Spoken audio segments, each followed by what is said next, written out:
أعوذ بالله من الشيطان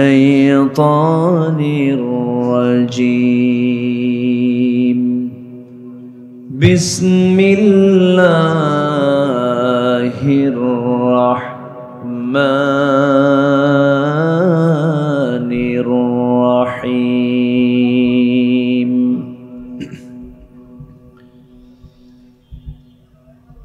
ومن يطع الله والرسول فأولئك مع الذين أنعم الله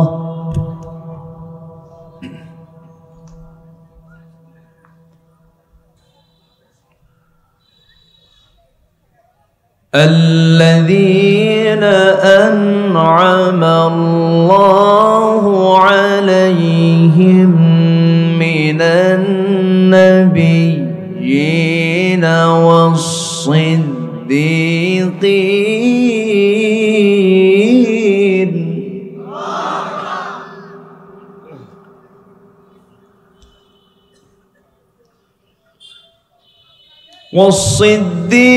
والصديقين والشهداء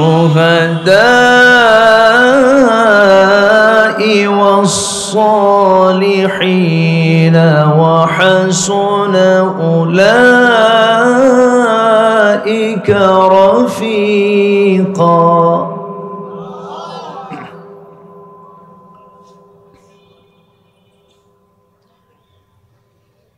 ذلك الفضل من الله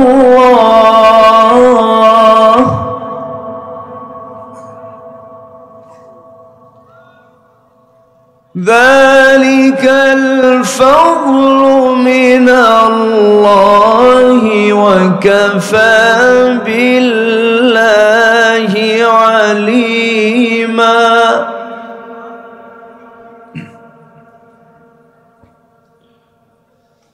يا أيها الذين آمنوا خذوا حذركم فانفروا ثبات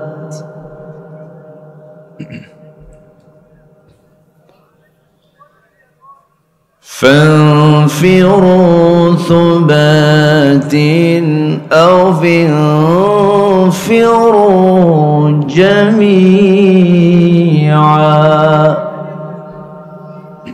প্রাণের অধিক বেশি যার দাম রাহমাতাল লিল আলামিন। প্রাণের অধিক বেশি যার দাম রাহমাতাল লিল আলামিন। জানো কি তোমরা তাহার নাম রাহমাতাল লিল আলামিন।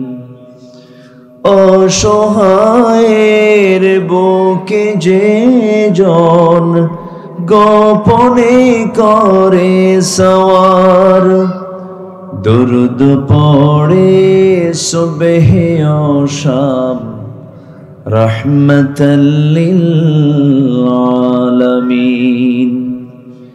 গরিবেরে আহার দিতেন নিজে হয়ে রোজাদার নিয়মর ভালোবাসার খাম রাহমাতাল লিল আলামিন।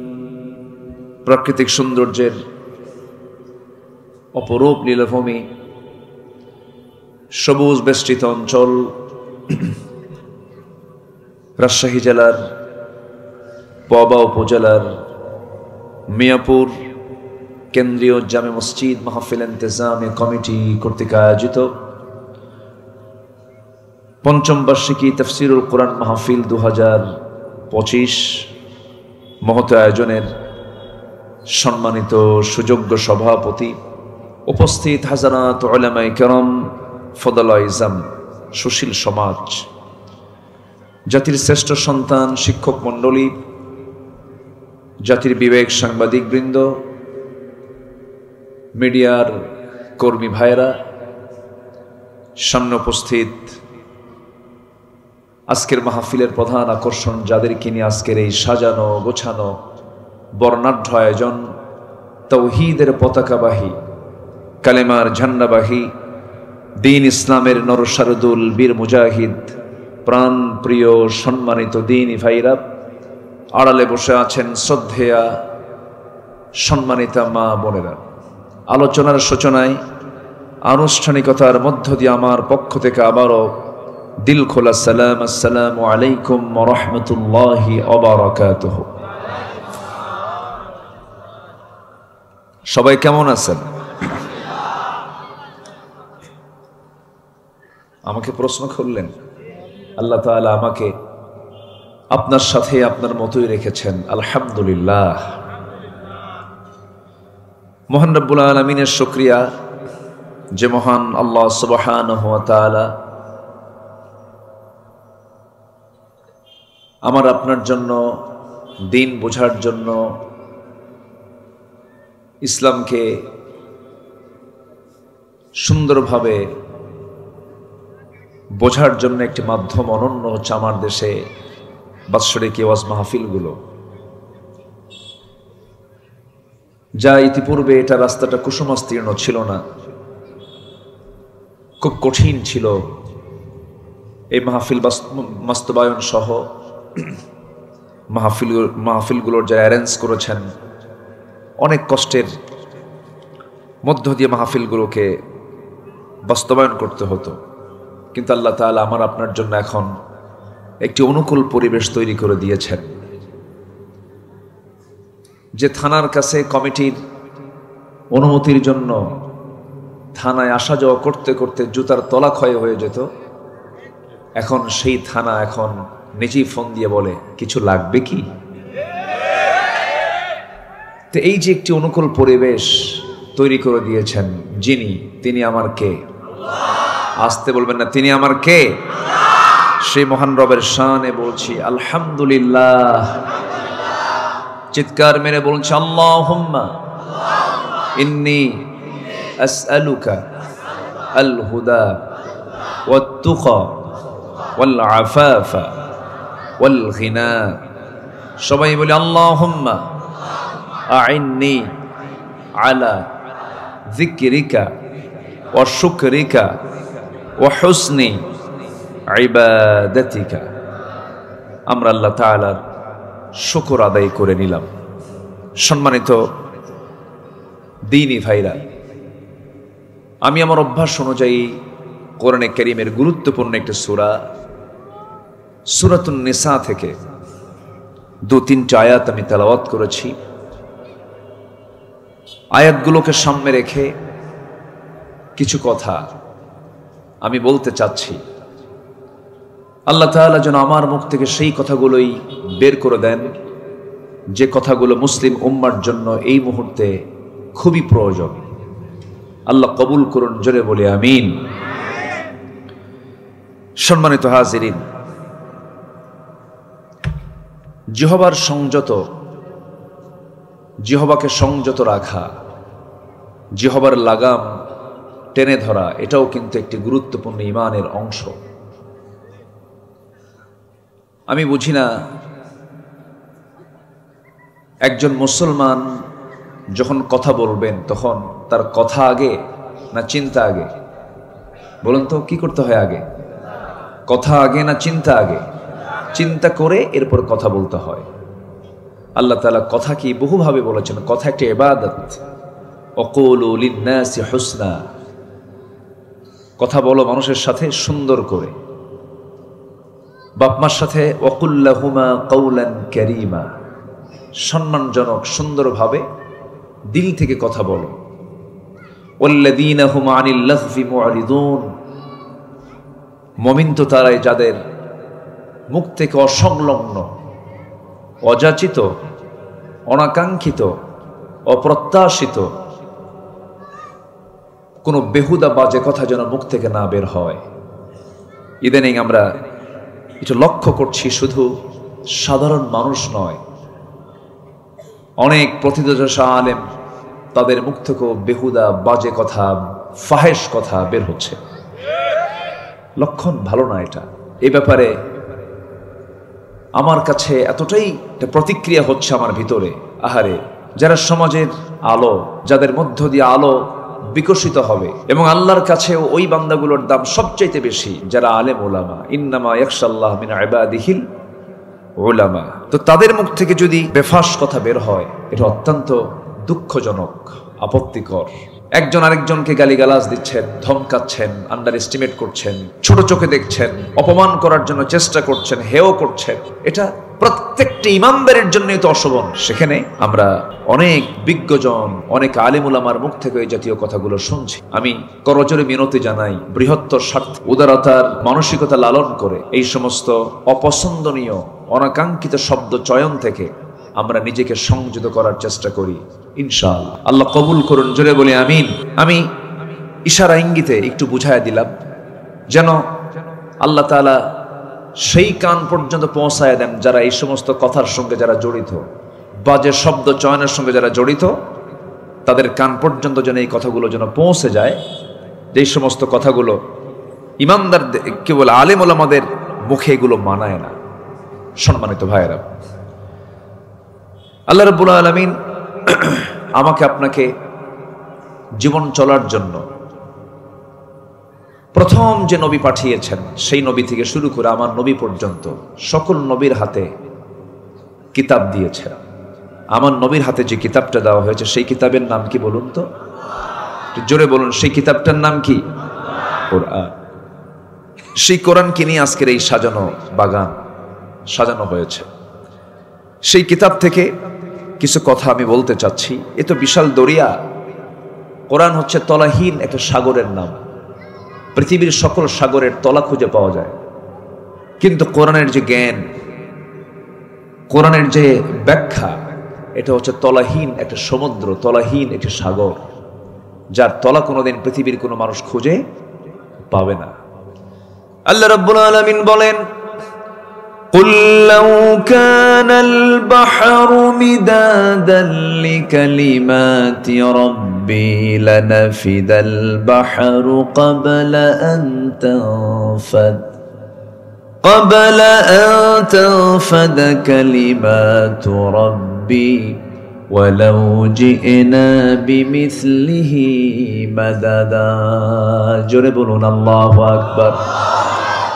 গোটা পৃথিবীর অথই জলরাশি, সাত সমুদ্রের পানিগুলোকে যদি কালি বানানো হয়, আর আমার রবের কালিমার ব্যাখ্যা লেখা যদি শুরু হয়ে যায়, সমস্ত পানিরূপী কালিগুলো লিখতে লিখতে নিঃশেষ হয়ে যাবে, কিন্তু আমার রবের যে কালিমা, যে কালাম, এই কালামের ব্যাখ্যা কোনোদিন শেষ করা যাবে না। জোরে বলি সুবহানাল্লাহ।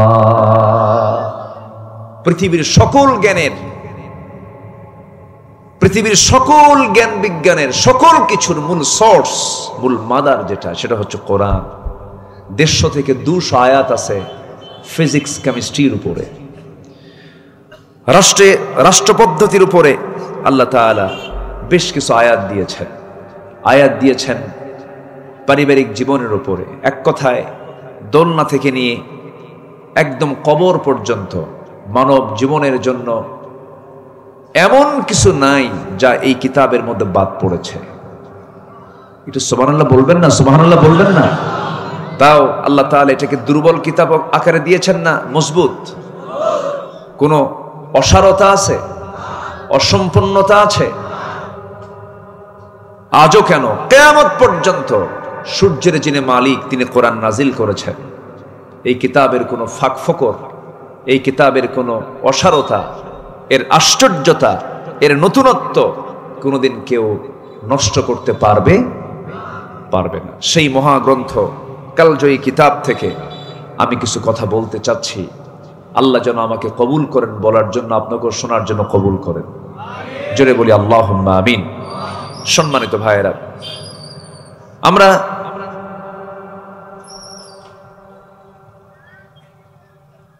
গোটা পৃথিবীর সকলের কাছে আমরা প্রিয় ভাজন হব না। একটা মানুষ সবার কাছে প্রিয় হয় না, কিন্তু একজনের কাছে, একজন ইমানদারকে অবশ্যই প্রিয় হতে হবে। তিনি কে? একটু জোরে বলুন, আর একটু জোরে বলুন। তিনি কে বলুন? তিনি কে? আল্লাহ যদি আমার প্রিয় হন এবং আমি যদি আল্লাহর প্রিয় হয়ে যাই, তাহলে কি আর কাউকে দরকার আছে? এরকম কিছু মনে হয় আপনাদের? আর কারোর প্রয়োজন আছে? সে আল্লাহর প্রিয়ত্ব অর্জন করতে আমি আজকে কোরআন এবং হাদিসের আলোকে, কোরআনের আলোকে আজকে আমি 15টা দিশা, 15টা লাইন, 15টা গুণ অর্জন আমরা শিখে যাব। জোরে বলি ইনশাআল্লাহ। আমরা সবার আগে কাকে পেতে চাই?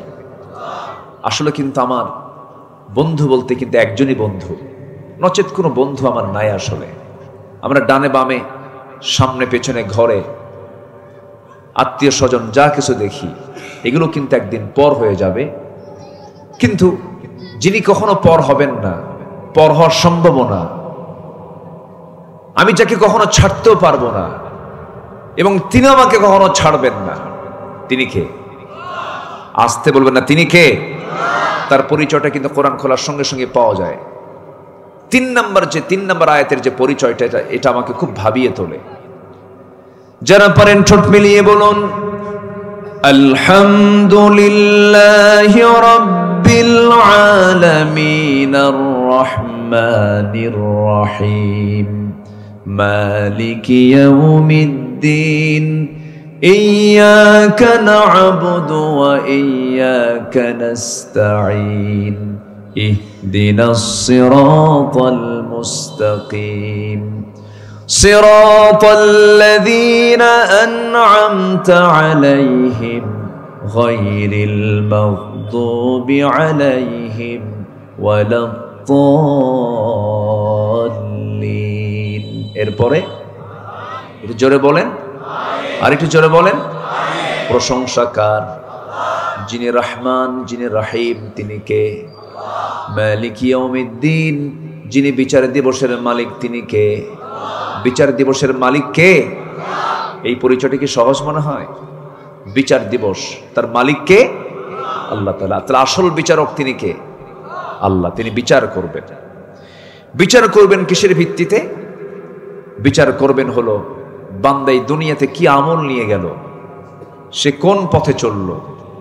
পথ দুটা, একটা হচ্ছে সিরাতুল মুস্তাকিম, সহজ সরল সঠিক পথ, যার জন্য আমরা প্রত্যেকটা রাকাতে, প্রত্যেকটা নামাজের প্রত্যেকটা রাকাতে আমরা এই দোয়াটা করি, ইহদিনাস সিরাতাল মুস্তাকিম। এই দোয়াটা আমরা আল্লাহর কাছে করে থাকি। তো জান্নাতে যাওয়ার রাস্তা কিন্তু এই একটাই, আর জাহান্নামে যাওয়ার রাস্তা কি একটা না হাজারটা? আজ থেকে একটা না হাজারটা? সরল রেখা কয়টা হয়? সরল রেখা বলেন কয়টা হয়? আর সরল ছাড়া আশেপাশের যে আরো যে রেখা আছে, এগুলো কত হয়? অসংখ্য, অসংখ্য। আমার বন্ধুগণ, দুইটা বিন্দুর সমন্বয় হলে পরেই সরল রেখা হয়ে গেল। জান্নাতে যাওয়ার জন্য এই সরল রেখায়, সরল পথে আমাকে আপনাকে চলতে হবে। আর শয়তান কিন্তু আঁকা বাঁকা কোনো পথে নাই। শয়তান ঠিক মাঝখানে, সরল রেখার ঠিক মাঝখানে, সরল পথের ঠিক মাঝখানে সে বসে থাকে। বলে কি? সুম্মা লাআতিয়ান্নাহুম মিন বাইনি আইদিহিম ওয়া মিন খালফিহিম ওয়া আন আইমানিহিম ওয়া আন শামাইলিহিম ওয়ালা তাজিদু আকসারুহুম শাকিরিন। আমি তোমার বান্দাদের ডান থেকে বাম থেকে, সামনে থেকে পিছন থেকে পাকড়াও করব। তোমার বান্দাগুলোকে আমি পথভ্রষ্ট করার চেষ্টা চালাবো।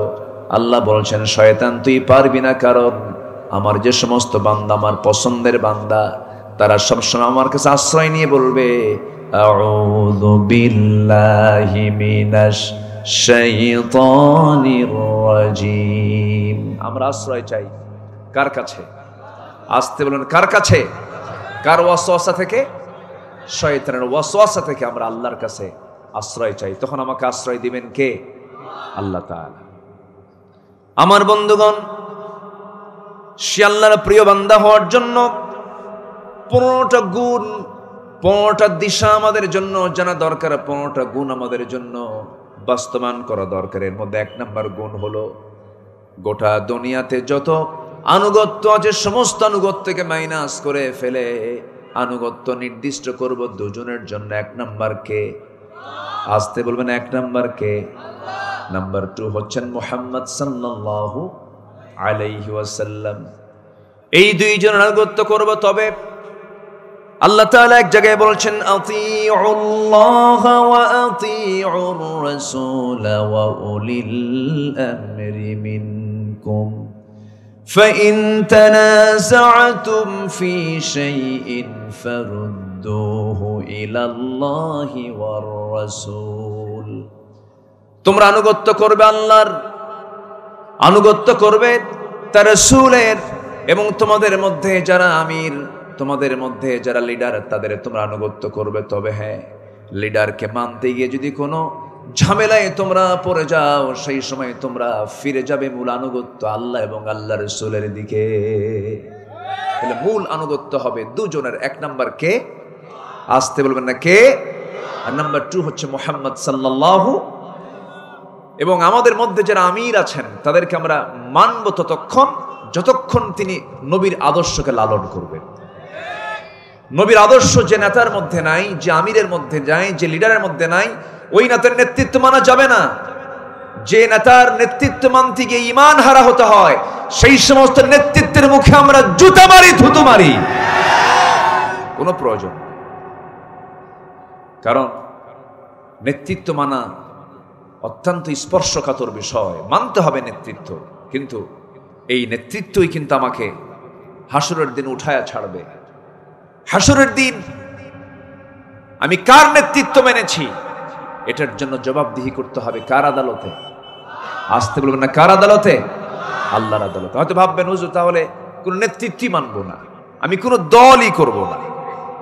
যে বলে আমার কোনো দল না, আমি নিরপেক্ষ, নিরপেক্ষ শব্দটা হলো শয়তান থেকে আসছে। ইমানদার কি নিরপেক্ষ থাকবে না একটা পক্ষ নেবে? কার পক্ষ নেবে বলেন? আসতে বলেন কার পক্ষ নেবে? আল্লাহর পক্ষ নেবে। নিরপেক্ষ শব্দটা কখনোই ইমানদারের সঙ্গে যায় না। ইমানদার পক্ষ নেবে। কার পক্ষ? দল করবে কার? আল্লাহ। তবে দলের কথা মনে হয় কোরআন শরীফে বাদ পড়ছে। কিছু কিছু লোকের কথার ভাবসাব দেখে মনে হয় কি জানেন, কোরআনে রাজনীতি নাই, রাষ্ট্র কিছু নাই, তারপরে সচিবালয় নাই, প্রশাসন নাই, কোর্ট কাছারি নাই, এগুলো হচ্ছে কোরআনের বাইরের সাবজেক্ট। এই জাতীয় চিন্তা যারা লালন করেন, কোরআন দিয়ে রাষ্ট্র চলতে পারে না, কোরআন দিয়ে সচিবালয় চলবে না, কোরআন দিয়ে ক্যান্টনমেন্ট চলতে পারে না, এই সমস্ত চিন্তা যারা করেন, নতুন করে তাদের ঈমান নবায়ন করতে হবে, ঠিক কিনা? নতুন করে ঈমান আনতে হবে। আমি মনে হয় একটু কষ্ট দিয়ে কথা বলছি, যদি কষ্ট আপনার কাছে মনে হয় তাহলে বুঝতে হবে যে আপনি কোরআন এবং সুন্নাহকে মানতে চান না। সোজা সাপটা কথা, বাঁচবো কয়দিন? আল্লাহকে ফাঁকি দিয়ে লাভ আছে? আপনি আল্লাহকে ফাঁকি দিবেন কেন? শরিয়া শব্দটা কত গুরুত্বপূর্ণ বিষয়। শরিয়া আইনকে আমরা বিশ্বাস করি না, এই জাতীয় কথা বললে কি ঈমান আছে না গেছে? ঈমান আছে না গেছে? ঈমান চলে গেছে, এটা বলা যাবে না। গুরুত্বপূর্ণ বিষয় আমার আল্লাহর বিধান। আল্লাহর বিধানে কোরআনের একটা হরফকে যদি কেউ অমান্য করে তার ঈমান চলে যাবে। শব্দ তো দূরেই থাকলো, একটা হরফ, ঈমান থাকবে না। খুব গুরুত্বপূর্ণ এই স্পর্শকতার বিষয়ে আমরা সজাগ সতর্ক থাকবো। জোরে বলি ইনশাআল্লাহ। তাহলে 1 নম্বর আনুগত্য হবে কার? জিকির করব কার? সবাইকে ভুলে গেলেও আমার লস হবে না, কিন্তু আল্লাহকে ভুলে গেলে কি শুধু লস? বলেন তো, শুধু কি লস না মহা লস? মহা লস, সব শেষ। আল্লাহকে ভোলা যাবে না। আল্লাহ আমাকে 1 সেকেন্ডের জন্য কখনো ভুলেন না। আল্লাহ আমাকে স্মরণ করেন, আল্লাহ আমাকে দেখেন, আল্লাহ আমাকে শোনেন, আল্লাহ আমাকে জানেন। وَيَعْلَمُ خَائِنَةَ الْأَعْيُنِ وَمَا تُخْفِي الصُّدُورُ। তোমার চক্ষু কি খেয়ানত করে, এমনকি তুমি তোমার অন্তরে কি দানা বেঁধে রেখেছো, কি কুচিন্তা করছো, কি সুচিন্তা করছো, পৃথিবীর কোনো মানুষ না জানলেও সঙ্গে সঙ্গে আমার আল্লাহর কুদরতটা জেনে যায়। জোরে বলি সুবহানাল্লাহ। এমন প্রশাসন, এমন আল্লাহ, যে আল্লাহ মনের কল্পনা, মনের স্বপ্ন আল্লাহ জানেন। তিনি সেই মহান প্রভু। আল্লাহকে ফাঁকি দিবেন কেমনে আপনি? আল্লাহ তাআলা তাকে চেনার জন্য বিভিন্ন জায়গায় তার সৃষ্টির অপরূপ নিদর্শনগুলোকে আল্লাহ পাক বিভিন্ন জায়গায় ডিসপ্লে করেছেন। এবং আল্লাহ বান্দাকে প্রশ্ন করে বলেছেন, বান্দা দেখো এগুলো একটু ফিকির করো, দেখো। আল্লাহ রাব্বুল আলামিন বলেন, যারা পারেন ঠোঁট মিলিয়ে বলুন, ইন্না ফি খালকিস সামাওয়াতি ওয়াল আরদি ওয়া ইখতিলাফিল লাইলি ওয়ান নাহার লাআয়াতিল লিউলিল আলবাব الذين يذكرون الله قياما وقعودا وعلى جنوبهم ويتفكرون في خلق السماوات والأرض ربنا ما خلقت هذا باطلا سبحانك فقنا عذاب النار। জোরে বলুন আল্লাহু আকবার। শুধু জিকির করলে হবে না, ফিকিরও করতে হবে। আবার ফিকির শুধু করলে হবে না, জিকিরও করতে হবে। আল্লাহ পাক জিকিরের কথাও বলেছেন, একই আয়াতের মধ্যে ফিকিরের কথাও বলেছেন। এই চোখ দিয়ে আমরা দেখি, চোখটা দিয়েছেন কে? এই চোখটা কি ভাটায় আছে না জোয়ারে আছে? শুকনো জায়গায় না ভিজা জায়গায়? চোখটাকে আল্লাহ পাক শুকনা রেখেছেন না ভিজা রেখেছেন? ভিজা রেখেছেন। চোখটা আল্লাহ পাক পানির মধ্যে ভিজায় রেখেছেন। আল্লাহ তাআলা এই চোখটা বানিয়ে দিয়েছেন আমাকে। পৃথিবীর কারো কি এই ক্ষেত্রে কারো অবদান আছে? আল্লাহ রাব্বুল আলামিন বলেন, আলাম নাজআল লাহু আইনাইনি ওয়া লিসানান ওয়া শাফাতাইনি ওয়া হাদাইনাহুন নাজদাইন। বান্দা আমি তোমাকে টানা টানা দুইটা চক্ষু দিলাম, সুন্দর দুটি ঠোঁট দিলাম, সুন্দর একটা জিহ্বা দিলাম। বান্দা পৃথিবীর কেউ তো দেয় নাই। অতএব এই চক্ষু দিয়া যা দেখবি, আমার নামের জিকির করবি, আমার সৃষ্টির ফিকির করবি, আমার শুকরিয়া স্বরূপ বলবি আলহামদুলিল্লাহ, সুবহানাল্লাহ, যখন আল্লাহু আকবার। এই সমস্ত তাসবিহ প্রকাশ করা বান্দার দায়িত্ব। আমরা এই তাসবিহগুলো, এই জিকিরগুলো করব। আমার দায়িত্ব হচ্ছে জিকির করা, আর আমার এই জিকিরের ফলাফল দেওয়ার দায়িত্ব কার? আসতে বলবেন না, কার? আল্লাহ। এই চোখ সাধারণ কোনো বিষয় নয়। আমি চোখ, কান এবং নাককে বলি পদ্মা মেঘনা যমুনা যত বড়, পদ্মা মেঘনা যমুনা দেখতে যত বড়, তার চাইতে বড় হলো একটা মানুষের চোখ, কান, নাক, গলা, তার চাইতে বড়। কেউ তো সুবহানাল্লাহ বললেন না। প্রতি মিনিটে মানুষ গড়ে 15 থেকে 20 বার পলক ফেলে, চোখের পলক। প্রতি মিনিটে কয়বার ফেলে? 15 থেকে 20 বার। এই পলক শুধু পড়েই না, বরং প্রতিটা বার পড়ার সময় অশ্রু থেকে লিকুইড ছড়িয়ে দেয় পুরো চোখে। এর ফলে চোখ থাকে আর্দ্র, ধুলাবালি, ক্ষতিকর জীবাণু মুক্ত। পলক হলো চোখের প্রাকৃতিক ওয়াইফার।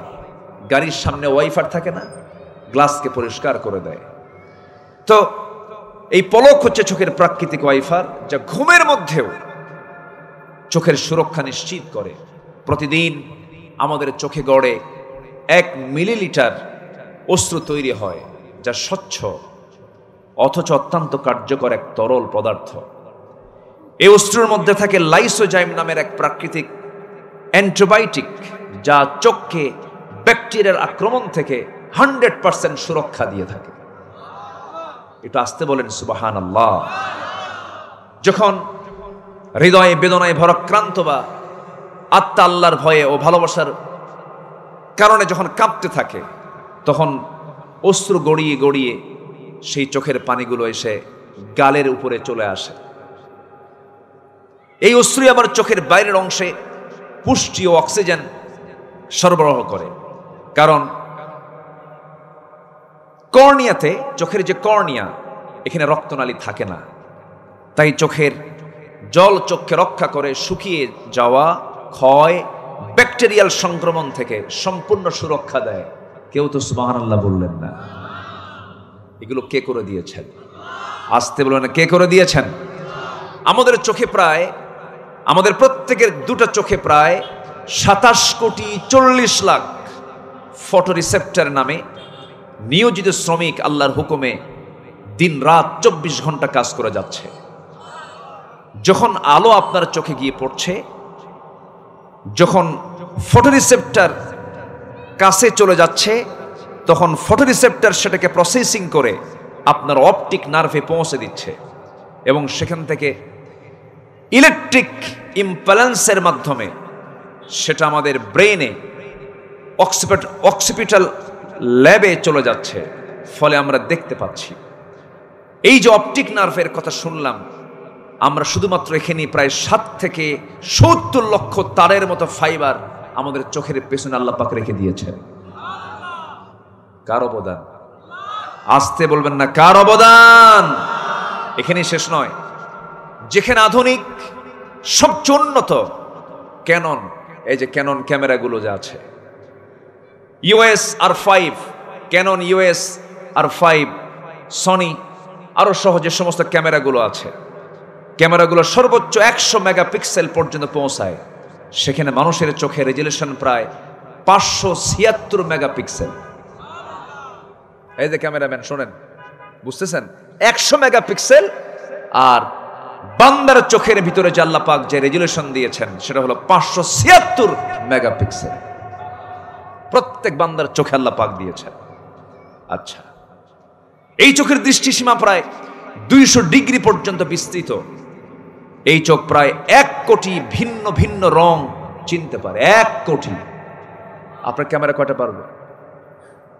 1 কোটি ভিন্ন ভিন্ন রং এই চোখ চিনতে পারবে। মানব জাতি যেসব রঙের নামই আজ পর্যন্ত জানে না, তাও আল্লাহ পাক সেই চোখের মধ্যে সেই সিস্টেম অ্যাডভান্স আল্লাহ পাক রেখে দিয়েছেন। আপনি কি 1 কোটি রং দেখছেন? অথচ 1 কোটি রং দেখার মতো ক্ষমতা প্রত্যেক চোখে কে দিয়েছেন? আল্লাহ দিয়েছেন। আল্লাহ বলছেন, বান্দা এগুলো একটু দেখো, ফিকির করো, কেউ দেয়নি, আমি আল্লাহ নিজে দিয়েছি। জোরে বলে সুবহানাল্লাহ। এই যে কান, কানের মধ্যে শ্রবণ কোষ আছে না নাই? 1 লাখ 2 লাখ শ্রবণ কোষ দিয়েছেন। এই কানকে হেফাজত করার জন্য আল্লাহ রাব্বুল আলামিন কানের ভিতরে আবার ইয়ারক্স দিয়েছেন, কিছু ময়লা দিয়েছেন। সেই ময়লাগুলো যদি আমরা, এই ময়লাকে, কানের মধ্যে ময়লাকে কি বলি আমরা?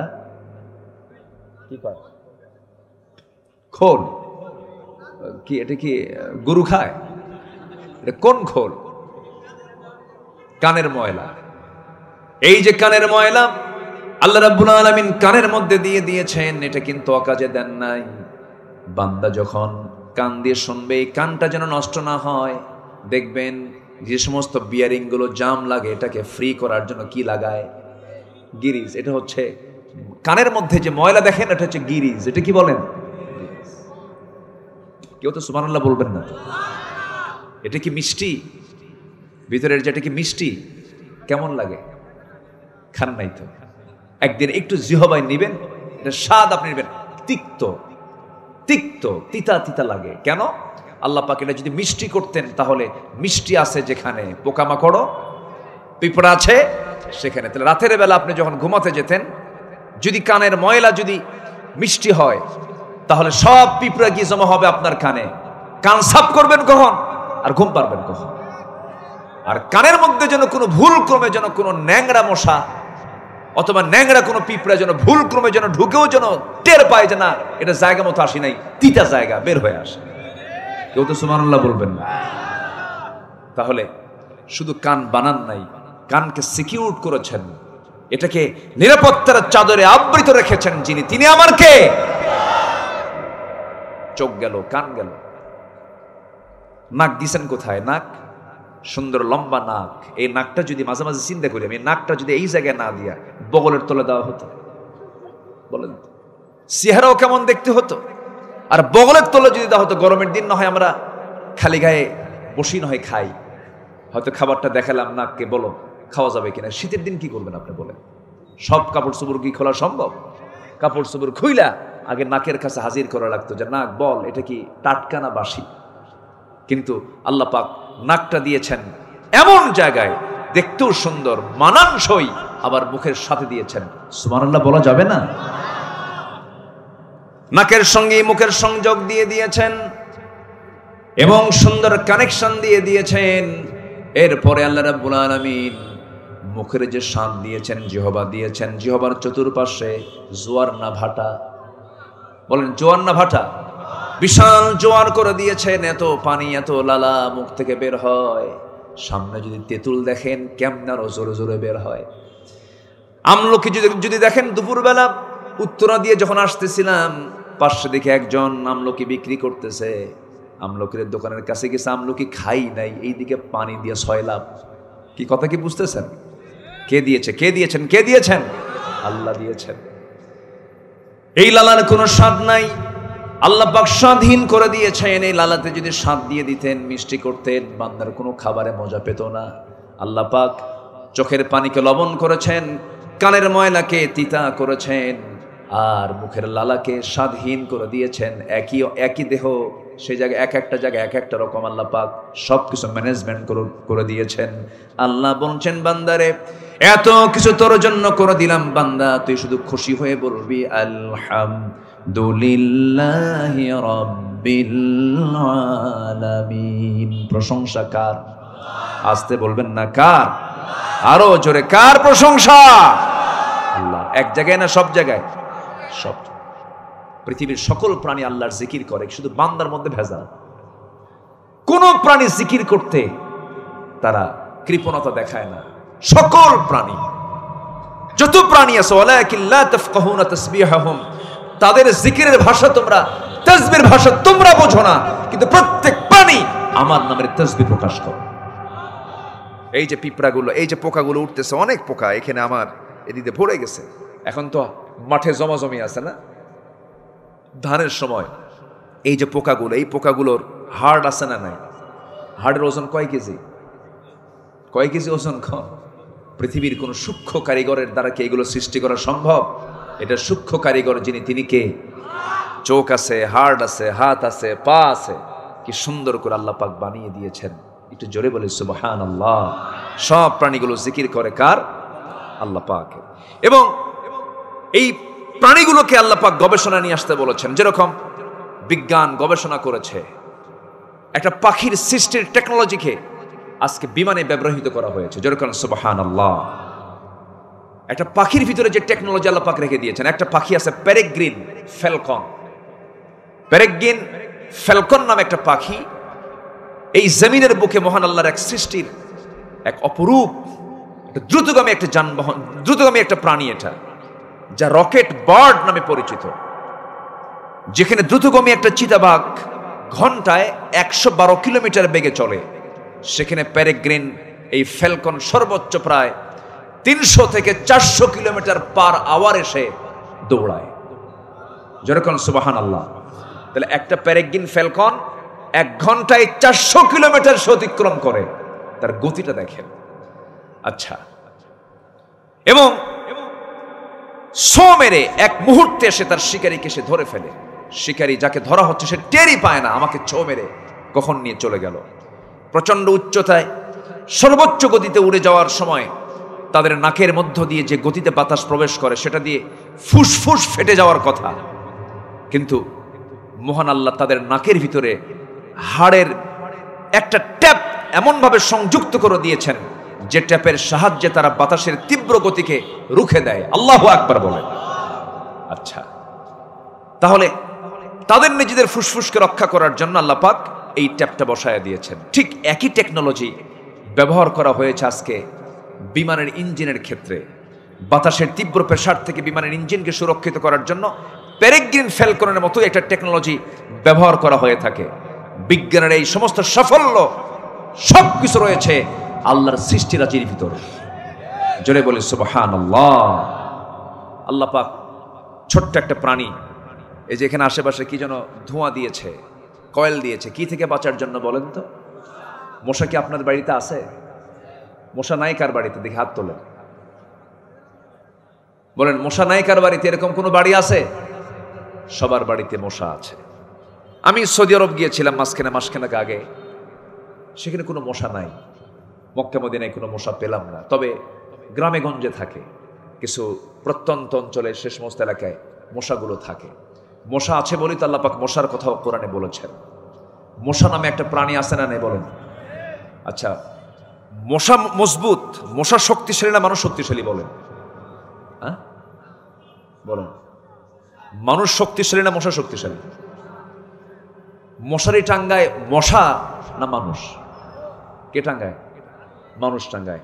কি মশা থেকে বাঁচার, মশা থেকে আপনি বাঁচবেন না মশা আপনার থেকে বাঁচবে বলেন?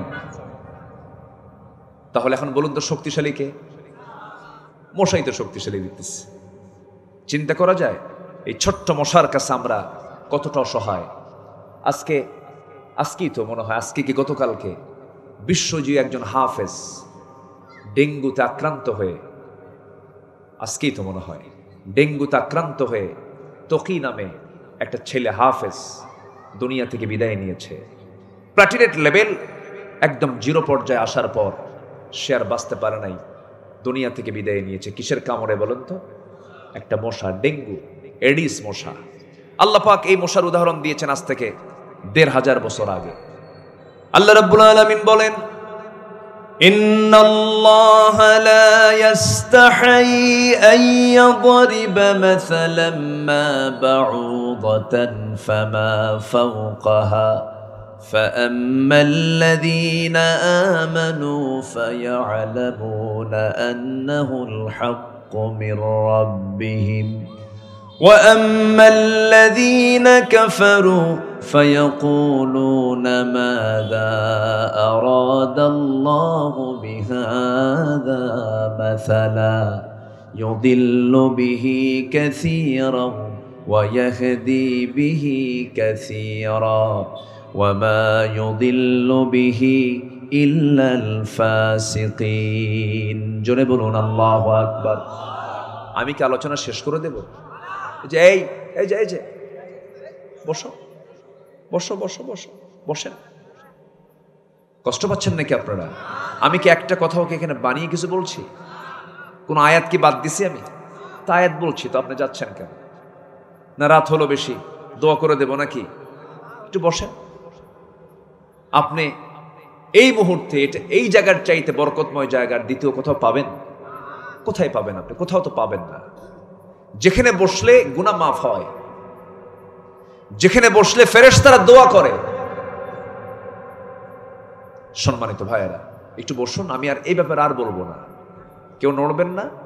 আমি খুব বেশি সময় নেব না, শুধু 15টা লাইন, 15টা গুণ আমরা অর্জন করে আমরা আল্লাহর প্রিয় হতে চাই।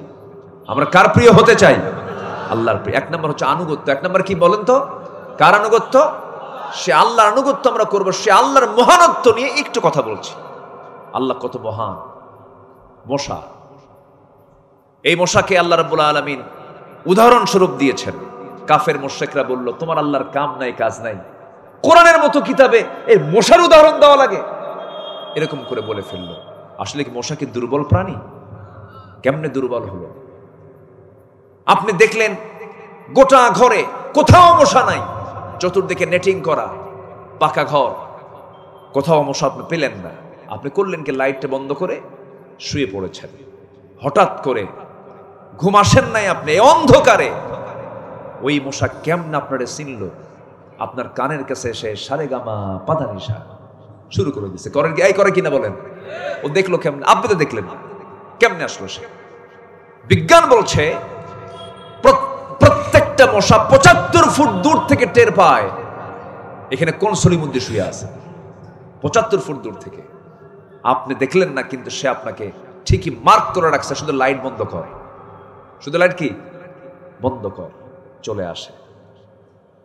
এই মশাটা প্রতি সেকেন্ডে তার পাখা 400 থেকে 500 বার ঝাপটান মারে। আজ পর্যন্ত পৃথিবীতে এমন দ্রুতগামী কোনো মেশিন তৈরি হয় নাই।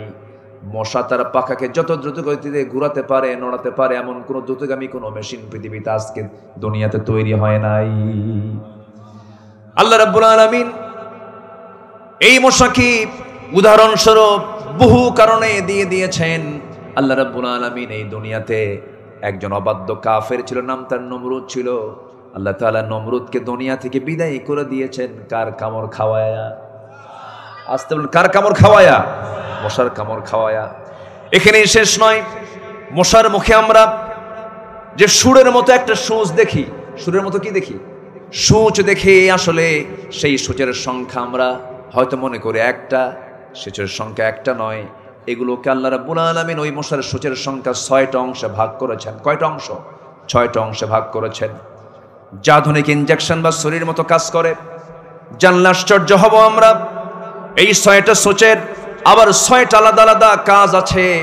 নাম্বার 1 হলো মশার শরীরে অবস্থিত শেষ 2টি সূচ বা ছুরির কাজ হলো আমার আপনার শরীরকে একটা নির্দিষ্ট জায়গা থেকে ফেড়ে ফেলে দেয়, পৃথক করে ফেলে দেয়। 2 নাম্বার 2টা সূচের কাজ হলো মানব দেহ থেকে ব্লাড ভেসেল, ব্লাডের যে ভেসেলগুলো আছে তা খুঁজে খুঁজে বের করে। 5ম সূচটা দিয়ে সে চেতনানাশক এক প্রকার কেমিক্যাল নিঃসরণ করে, অ্যানেস্থেসিয়া করে। ডাক্তার যারা আছেন কি করে? অ্যানেস্থেসিয়া করে। এরপরে সর্বশেষ যে সূচটা আছে সেই সূচ দিয়া রক্ত শুষে আপনার আমার দেহ থেকে আস্তে করে বের করে নিয়ে চলে যায়। আরো আশ্চর্যের বিষয় হলো এই জটিল নিখুঁত ডিজাইন থেকে অনুপ্রাণিত হয়ে আধুনিক বিজ্ঞানীরা তৈরি করেছেন মস্কিউটো ইন্সপায়ার্ড সিরিঞ্জ, যেটা মস্কিউটো ইন্সপায়ার্ড সিরিঞ্জ, যার নামই দিয়েছে হলো মশার সিরিঞ্জ। এমন নিডেল, একটা ছোট্ট নিডেলের মধ্যে 6টা অংশ করে দিয়েছেন। একমাত্র ওই মশা থেকে এই সিরিঞ্জের উৎপত্তি হয়েছে। সুবহানাল্লাহ বলা যাবে না? সিরিঞ্জগুলো তৈরি হয়েছে এই মশা তার ছোট্ট ওই সুর দিয়ে তার সামনের যে অপারেশন করার জন্য চিকন যে, এটাকে কি বলে বলেন তো? মশা যে বসায় দেয় ওটাকে কি বলে লেখায়? হ্যাঁ, হুল। আচ্ছা, হুল, সুর, সুর জাতীয় এটাকে ঢুকায় দিল। আপনি টের পেলেন না। কেন টের পেলেন না? ও যখন আপনার কাছে বসে তখন চতুর্দিকে আগে অ্যানেস্থেসিয়া করে, অজ্ঞান করে, এরপরে সে আপনার অপারেশনে চলে যায়। সম্মানিত ভাইয়েরা, আল্লাহ তাআলা কোরআনে কারীমের মধ্যে যতগুলো এক্সাম্পল দিয়েছেন, যতগুলো উদাহরণ দিয়েছেন, বান্দার জন্য শিক্ষা আছে না নাই? আল্লাহকে চেনার জন্য এই সুন্দর উপমাগুলোই যথেষ্ট। সবার আগে আমরা চিনব কাকে? চিনব কাকে? আল্লাহকে। আল্লাহকে যত বেশি চিনতে পারবো আনুগত্যের গভীরতা তত বেশি হয়ে যাবে। আমরা আল্লাহকে চেনার জন্য, আল্লাহকে বোঝার জন্য সবার আগে আমাদের সেই স্টাডি, সেই জ্ঞানটা আমাদের বাড়ানো দরকার। কোরআনের জ্ঞান যার যত বেশি, আখিরাতের জ্ঞান যার যত বেশি, তার ঈমানটা তত গভীর। কোরআনের জ্ঞান যার যত বেশি, আল্লাহর ভয় তার মধ্যে তত বেশি সৃষ্টি হবে। এটাই স্বাভাবিক। তাহলে আল্লাহর প্রিয় হওয়ার জন্য নাম্বার 1 হচ্ছে আমরা আনুগত্য করব। 1 নাম্বার কার? আসতে বলবেন না, কার? নাম্বার 2 হচ্ছে মুহাম্মদ সাল্লাল্লাহু আলাইহি ওয়াসাল্লাম। এই আনুগত্য করলে কি হবে? আল্লাহ রাব্বুল আলামিন বলেন, وَمَن يُطِعِ اللَّهَ وَالرَّسُولَ فَأُولَئِكَ مَعَ الَّذِينَ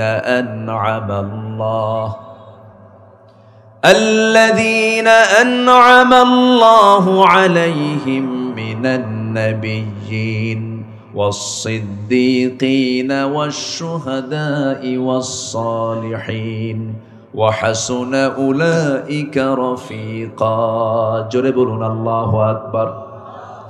আল্লাহ এবং রাসূলের যারা আনুগত্য করবে তারা নবী, সিদ্দিক, শহীদ, নেককার লোকদের সঙ্গী হবে। তাদের সঙ্গে তাদের হাসর নাসর হয়ে যাবে। আল্লাহ পাক বলছেন, যাদের প্রতি আল্লাহ নিয়ামত দান করেছেন তারা কতই না উত্তম সঙ্গী। এজন্য আমার বন্ধুগণ, আমরা যদি শহীদ, সিদ্দিক, শুহাদাদের সঙ্গে যদি হতে চাই, 1 নাম্বার আনুগত্য করব আমরা কার? নাম্বার 2 হচ্ছে মুহাম্মদ সাল্লাল্লাহু আলাইহি ওয়াসাল্লাম। নাম্বার 2 হলো আল্লাহর প্রিয় ভাজন হওয়ার জন্য আল্লাহর প্রিয় বান্দা হওয়ার জন্য যে গুণটা, যে কাজটা, আমাদের যে দিশাটা দরকার, নাম্বার 2 হলো আল্লাহকে ভয় করতে হবে।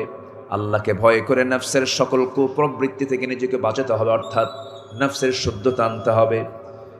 আল্লাহ রাব্বুল আলামিন বান্দার বাহিরের দিক কিছুই দেখবেন না, আল্লাহ দেখবেন বান্দার ভিতরের দিকটা কেমন আছে। আল্লাহ রাব্বুল আলামিন বলেন, ওয়া আম্মা মান খাফা মাকামা রাব্বিহি ওয়া নাহান নাফসা আনিল হাওয়া ফাইন্নাল জান্নাতা হিয়াল মাওয়া। জোরে বলুন আল্লাহু আকবার। যার দিলের মাকামে আল্লাহর ভয়টা জাগ্রত হবে, তার জন্যই জান্নাতে মাওয়া। কোন বান্দা সফল? কোরআন বলে দিচ্ছে ওই বান্দাই সফল। মহান রব্বুল আলামিন বলেন, ক্বাদ আফলাহা মান তাযাক্কা ওয়া যাকারা ইসমা রাব্বিহি ফাসাল্লা। ক্বাদ আফলাহা মান যাক্কাহা ওয়া ক্বাদ খাবা মান দাসসাহা। জোরে বলুন আল্লাহু আকবার। ওই বান্দাই সফল যে বান্দা তার নফসের শুদ্ধতা আনতে পেরেছে, যে বান্দা নফসের ট্রিটমেন্ট করতে পেরেছে। নফসের কিছু রোগ আছে, নফসের কিছু ক্যান্সার আছে, নফসকে নষ্ট করে দেয়, নফসকে ধ্বংস করে দেয়। হিংসা ঈমানের রোগ, অবৈধ লোভ ঈমানের রোগ, নফসের রোগ। এরপর অহংকার, নফসের মারাত্মক জটিল রোগ। যে নফসের মধ্যে অহংকার বিরাজ করবে, সেই নফস কখনো জান্নাত পাবে না। আর যখন কোনো বান্দার মধ্যে কোনো অহংকার নামক যখন কোনো এই ব্যাধি যখন দেখতে পাবেন, আপনি এটা নিশ্চিত হয়ে যাবেন, অহংকার থাকবে যার, ধ্বংস হবে তার। ক্ষমতার অহংকার আছে না নাই? নেতৃত্বের অহংকার আছে না নাই? টাকার অহংকার আছে না নাই? আবার সুন্দর চেহারা আল্লাহ দিছে, চেহারাকে কেউ সুন্দর করতে পারে? চেহারা সুন্দর করে দিয়েছেন কে? আবার চেহারার অহংকার আছে না নাই? রাস্তায় যখন হাঁটে বুঝায় আমি একখান মাল যাচ্ছি, আমার সমকক্ষ কে আছে রে? কিন্তু কিচ্ছু না, মুহূর্তের মধ্যে শরীরের ভিতরে ক্যান্সারের কোষ ঢুকায় দিতে পারেন তিনি কে? অতএব অহংকার শরীর নিয়ে করা যাবে না, অহংকার সম্পদ নিয়ে করা যাবে না, অহংকার ক্ষমতা নিয়ে করা যাবে না। শুধু এদেশের স্বৈর শাসকের লিডার 16 বছরে এই দেশকে যিনি একটি গোটা দেশকে একটা কারাগার বানিয়েছিল, ঠিক কিনা বলেন? সেই কারাগারের কয়েদি ছিল গোটা জাতি। ফেরাউন পৃথিবীতে বেঁচে ছিল হলো 1600 বছর, আর এরা ক্ষমতায় ছিল হলো 16 বছর। সংখ্যার যে মিল হলো কেমনে বুঝলাম? সংখ্যার মিল আছে না? ফেরাউন ছিল কত বছর? 1600। এরা ক্ষমতায় ছিল কত বছর? 16 বছর। আবার ফেরাউনের যে রোগটা ছিল, এই রোগটা সেম এই লেডিস ফেরাউনের মধ্যেও ছিল। ফেরাউনের রোগ ছিল কি জানেন? ফেরাউনের রোগ ছিল হলো যেভাবেই হোক ক্ষমতার চেয়ার থেকে নামা যাবে না। এদের কিছু রোগ ছিল বলেন, বলেন তো, ভিন্ন কোন রোগ ছিল? যেমন করে হোক জনগণ ভোট দিক আর না দিক, চাক আর না চাক, চেয়ার ছাড়া যাবে, একই রোগ ছিল। আল্লাহ পাক ফেরাউনকে শেষ করেছেন। যখন ফেরাউনকে টের পেয়েছিল, ফেরাউন কিন্তু পানিতে চুবানোর 1 মিনিট আগেও ফেরাউন টের পায় নাই এই দরিয়ায় চুবায় আমাকে আল্লাহ মারবেন। ফেরাউন কিন্তু টের পায় নাই। 5 আগস্টের সকালবেলাও টের পায় নাই আমাকে এমন করে দেশ ছেড়ে মামু বাড়ি দিল্লি গিয়ে বসে থাকতে হবে। টের পায়নি, কিন্তু বুঝতে পারে নাই।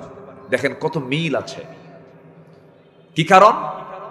কারণ হলো ফেরাউন বলেছিল আনা রব্বুকুমুল আলা, সবচেয়ে বড় রব আমি ফেরাউন, আমার উপরে কে আছে রে? আল্লাহ বলেন থাম, একটু সময় আসুক। ওয়া আখরাকনা আলা ফিরাউন, শুধু তোরে না, তোর 14 গোষ্ঠী পানিতে সুবাহ ছাড়বো যা। আল্লাহু আকবার বলেন। আর ইনি চলে গেছেন মামু বাড়ি, কোথায়? দিল্লি চলে গেছেন। এই দিল্লির কথা আজ থেকে 25 বছর আগে উচ্চারিত হয়েছিল এদেশের অগণন মানুষের কলিজার টুকরা, এই জাতির সূর্য সন্তান শহীদ আল্লামা দেলাওয়ার হোসেন সাইদ রাহিমাহুল্লাহ 25 বছর আগে বলেছিলেন, গাছের গোড়ায় নাড়া দেব, মামু বাড়ি দিল্লি গিয়ে পড়বা। পড়ে নাই? শ্রীলঙ্কা পড়ছে, কাঠমান্ডু গিয়ে পড়ছে, ভুটান গিয়ে পড়ছে, নেপাল গিয়ে পড়ছে, লন্ডনে গেছে, আমেরিকা গেছে, ওয়াশিংটন গেছে, সোজা কোথায় গিয়ে পড়ছে? ফয়সালা কার? আসতে বলুন, ফয়সালা কার? অহংকার করা যাবে না। অহংকার করবেন, ভাববেন যে আপনার পতনের জন্য এই অহংকার আপনার মধ্যে চলে আসছে। অহংকার করা যাবে না। ফেরাউন কত চেষ্টা করেছে নিজের ক্ষমতাকে পাকাপোক্ত করার জন্য। জন্ম হয় নাই মুসা আলাইহিস সালামের, মার পেটে বলে ফেললো আমার শত্রুর জন্ম হবে, প্রত্যেক মায়ের পেট চিরে ছেলে সন্তানগুলোকে মেরে ফেল। ইউযাব্বিহুনা আবনাআকুম ওয়া ইস্তাহয়ুনা নিসাআকুম, কোরআনে এই জাতীয় কথা আছে না নাই বলেন তো? আছে। 40,000 শিশুকে হত্যা করেছিল ফেরাউন। আজকেও যারা ক্ষমতায় আসার জন্য, ক্ষমতায় থাকার জন্য, ক্ষমতাকে পাকাপোক্ত করার জন্য যারা হত্যা রাজনীতি বেছে নেন, সবগুলোর মধ্যে ফেরাউনের রক্ত লুকানো আছে। আমরা এই সমস্ত নেতৃত্ব দেখতে চাই না। সন্ত্রাস নির্ভর রাজনীতি আমরা করতে চাই না। আমরা আগামীর বাংলাদেশকে দেখতে চাই কোরআনের বাংলাদেশ, ইসলামের বাংলাদেশ, কোরআন হাদিসের বাংলাদেশ। রাজি আছেন কারা কারা? হাত উঁচু করে দেখান মুসলমান।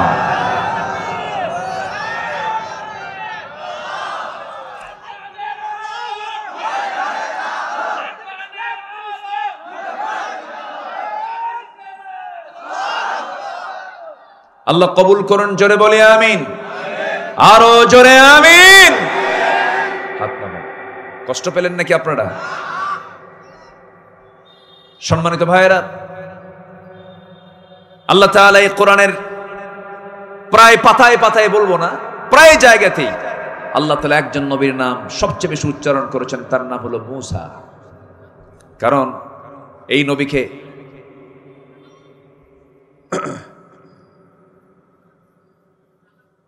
কি সমস্যা?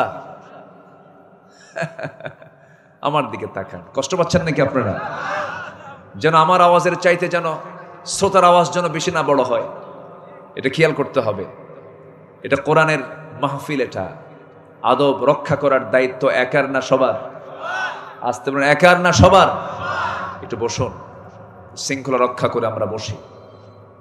সম্মানিত ভাইয়েরা,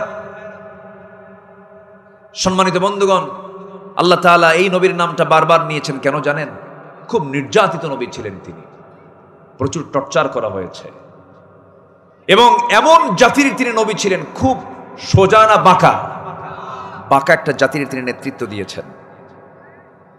এই নবীকেও হত্যা করার কত চেষ্টা করা হয়েছে। সকল অপচেষ্টাকে আল্লাহ পাক রুখে দিয়েছেন, কারণ বাতিল কখনো টিকসই হতে পারে। হকের বিজয় কে দিবেন? আমি আপনি কেউ থাকবো না, আমরা চলে যাব একদিন। ইসলাম কি চলে যাবে? ইসলাম বিজয়ী হয়ে তার জায়গা মতো বসে যাবে, ঠিক কিনা?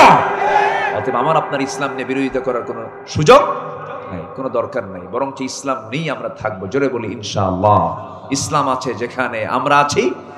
কোন ইসলাম? শহীদুল ইসলাম, শরীফুল ইসলাম, হামিদুল ইসলাম? বলে যে আমার দাদা হামিদুল ইসলাম, আমার বাপ শহীদুল ইসলাম, আমি নিজে আমিনুল ইসলাম, 3 ইসলাম আছে আমার। আমার সমস্যা কোথায়? আমি এমনি জান্নাত পেয়ে যাব। ওই ইসলাম দিয়ে জান্নাত পাওয়া যাবে না, কোরআনের ইসলামকে লালন করে জান্নাত পেতে হবে। সম্মানিত ভাইয়েরা, হকের দাওয়াত দিতে গিয়ে যুগে যুগে পয়গম্বর আম্বে কেরাম নিজের বাড়িতেও থাকতে পারেন নাই, দেশ ছাড়া হয়েছেন। আল্লাহর নবীর বাড়ি হলো মক্কা, এখন শুয়ে আছেন কোথায় তিনি বলেন তো? মদিনা। তিনি কি বেড়াতে গিয়েছিলেন?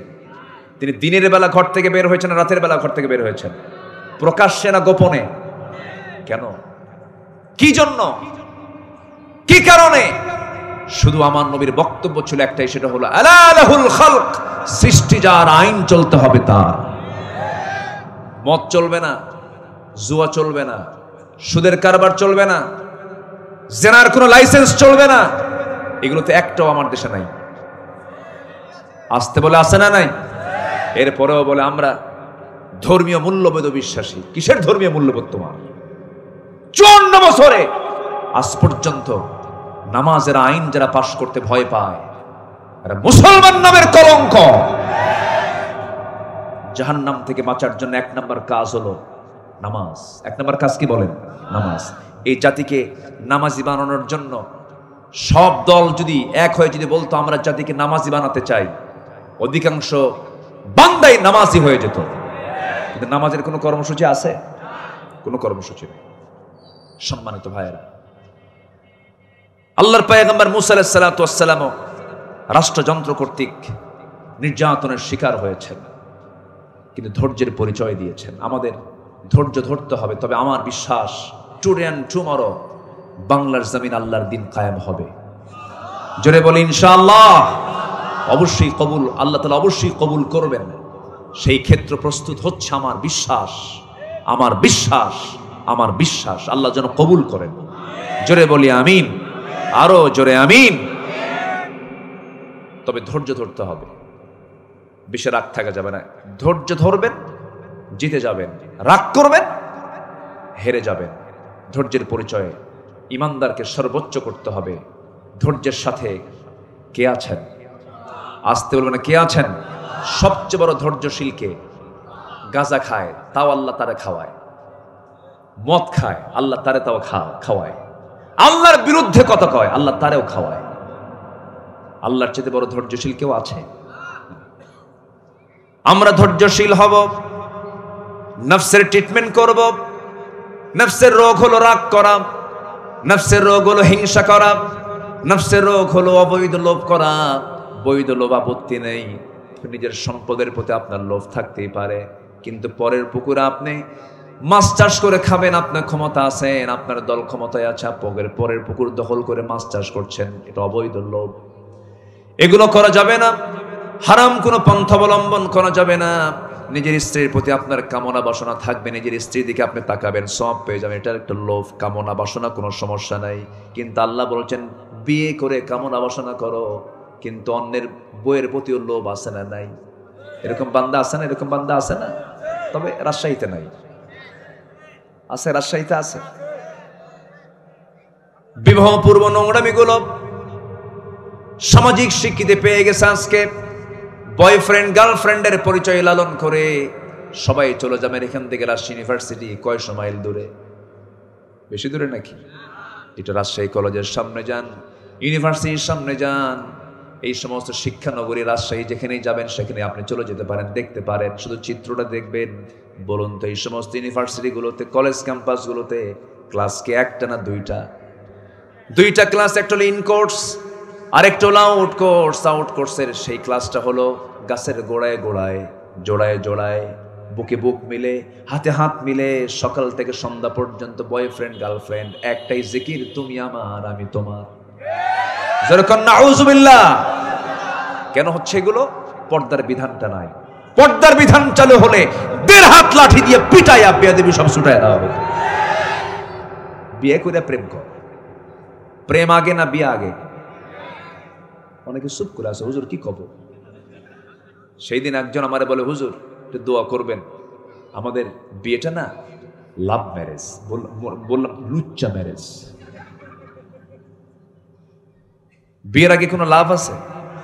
বিয়ের আগে কোনো প্রেম হয়? প্রেম হবে বিয়ের আগে না বিয়ের পরে? যারা বিয়ের আগে প্রেম করে শেষ করে, বিয়ের পরে আর প্রেম থাকে না, বিয়ের পরে খালি কিলাকিলি হয়। বিয়ের পরে কি হয়? কিলাকিলি। এগুলো করা যাবে না, এগুলো সব বন্ধ হয়ে যাবে। রাজশাহী মহানগরীতে তো কোনো মদের দোকান নাই না? মদের দোকান আছে? আছে মদের দোকান, তবে কাস্টমার নাই। কাস্টমারও আছে। তাহলে মদের দোকানও আছে, মদের কাস্টমারও আছে। আমার দেশে মদের ফ্যাক্টরি আছে না নাই? আছে। মদ খাওয়া কি? আসতে কয় আরো জোরে। তাহলে আমাদের দেশে মদের আইন পাস না ফেল? আমার দেশে মদের আইন পাস না ফেল? মদের ফ্যাক্টরি আছে না নাই? মদের ফ্যাক্টরি উদ্বোধন করার জন্য, দোয়া করার জন্য হুজুর আছে না নাই? এমন হুজুরও আছে, দোয়া করে আল্লাহ মদের ফ্যাক্টরিতে বরকত দিয়ে দেবে। সিনেমা উদ্বোধন হবে, সিনেমা ওপেন হবে। সেন্সর বোর্ড অনুমোদন দিয়েছে। যে সেন্সর বোর্ড কি অনুমোদন দিল? খুব একটা নাচানাচি নাই, ভালোই নাচানাচি করছে, শালীনতা আছে, কিন্তু গায়ে কাপড় চোপড় নেই। সেন্সর বোর্ড অনুমতি দিয়ে দিল। হুজুরে ডাক দিয়ে বলে, হুজুর আপনি দোয়া করেন। দোয়া করে আল্লাহ এই সিনেমার নায়ক নায়িকা প্রডিউসার সহ যারাই খেদমত করেছেন আল্লাহ প্রত্যেকে তুমি আল্লাহ তোমার যাচাই খায়ের দান করো। দেখছেন এরকম দোয়া করা হুজুরও আমার দেশে ভাড়া পাওয়া যায়, আছে না নাই? কোথায় যাবেন আপনি? আমার বন্ধুগণ, এগুলো এমনি এমনি বন্ধ হবে না। এগুলো বন্ধ করার জন্য আল্লাহ রাব্বুল আলামিন বলেন 4টা বিধান তুমি চালু করে দাও। রাষ্ট্রীয় ক্ষমতা যারা পাবে আল্লাহর পরামর্শ হলো 10 দফা 19 দফা 14 দফা লাগবে না, মাত্র 4টা দফা। ইম্মাক্কান্নাহুম ফিল আরদি আকামুস সালাতা ওয়া আতাউয যাকাতা ওয়া আমারু বিল মা'রুফ ওয়া নাহাউ আনিল মুনকার। কোরআন খুলে দেখেন, আমি আব্দুল্লাহ আমিন বানোয়াট কোনো কথা বলতে আসি না। আল্লাহ রাব্বুল আলামিন বলছেন, কোরআন বলে দিচ্ছে রাষ্ট্র ক্ষমতা যারা পাবে 4টা দফা তোমরা জারি করবে। আমি আল্লাহ নিজে ওয়াদা করলাম আকাশ জমিনের সমস্ত বরকতের দরজা আমি আল্লাহ খুলে খুলে দেব। নাম্বার 1 হলো নামাজ কায়েম করবে। নামাজ কায়েম হলে পরে সুদ থাকবে না, নামাজ কায়েম হলে পরে সুদের কারবার থাকবে না, নামাজ কায়েম হলে পরে বেহায়াপনা থাকবে না, নামাজ কায়েম হলে পরে জিনার কোনো আইন থাকবে না, মদের কোনো দোকান থাকবে না। নামাজ কায়েম করো, যাকাত আদায় করো। একটা হচ্ছে আল্লাহর হক তোমরা প্রতিষ্ঠা করো, একটা বান্দার হক প্রতিষ্ঠা করো। সৎ কাজের আদেশ দাও, সৎ কাজের বাধা দাও। এই 4টা বিধান কার্যকর করার জন্য রাষ্ট্র ক্ষমতায় যারা যাবে তাদেরকে পরামর্শ দিয়েছেন তিনি আমার কে? 54 বছরে কোনো রাষ্ট্রনায়ককে এই পরামর্শ নিছে নাকি? কেউ কি নিছে শয়তান থেকে। মদের আইন পাশ করছে, জিনার আইন পাশ করছে, বেশ্যাবৃত্তির আইন পাশ করেছে। নাউজুবিল্লাহ বলে।